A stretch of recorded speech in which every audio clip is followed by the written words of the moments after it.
রাজ্য জুড়ে শুরু হয়েছে সরকারি জমি থেকে অবৈধ দখলদারি উচ্ছেদ করার কাজ।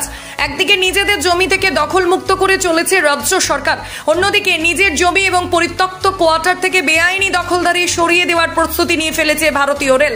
তারই মধ্যে চিত্তরঞ্জন রেল কারখানার জেনারেল ম্যানেজারের সাথে আজ বৃহস্পতিবার সকালে একটি সাক্ষাৎ করলেন কুলটির বিধায়ক ডক্টর অজয় কুমার পোদ্দার।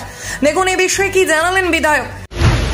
আজকে রেল প্রবন্ধক জিএম এর সঙ্গে যে কথা হয়েছে, ছাট পরব অবধি কোনো দোকানদারকে ডিস্টার্ব করা হবে না।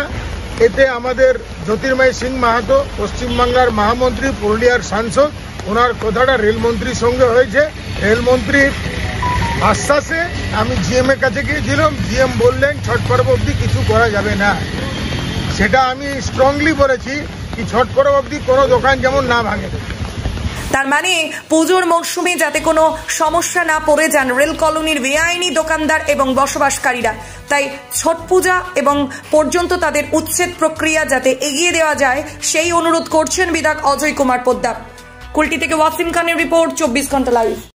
Jawahar Navodaya Vidyalaya, an autonomous organization under Ministry of Education, Government of India. Kalyani Jawahar Navodaya বিদ্যালয় নদিয়া জেলার পড়ুয়াদের জন্য সূচনা। অ্যাডমিশন প্রক্রিয়া এখন চালু হয়েছে, রেজিস্ট্রেশন ওপেন আছে। কেন্দ্রীয় সরকারের অনুমোদনপ্রাপ্ত এই স্কুলে ভর্তির জন্য অনলাইন আবেদন করার শেষ সময় হলো 16 সেপ্টেম্বর। এখানে যাদের ইউডাইস নাম্বার আছে সেই সব স্কুলের বাচ্চারা যারা এই বছর ক্লাস 5-এ পড়ছে এবং 9 থেকে 11 বছরের বয়সের যারা জওহর নবোদয় বিদ্যালয় সিলেকশন টেস্ট সেই পরীক্ষায় তারা বসতে পারবে। উন্নত মানের পড়াশোনার পাশাপাশি সম্পূর্ণ বিনামূল্যে থাকছে অন্যান্য কলা সাংস্কৃতিক শিক্ষা এবং সমস্ত ছাত্রছাত্রীদের জন্য থাকা এবং খাওয়ার সুব্যবস্থা। জওহর নবোদয় বিদ্যালয়, কল্যাণী, নদিয়া।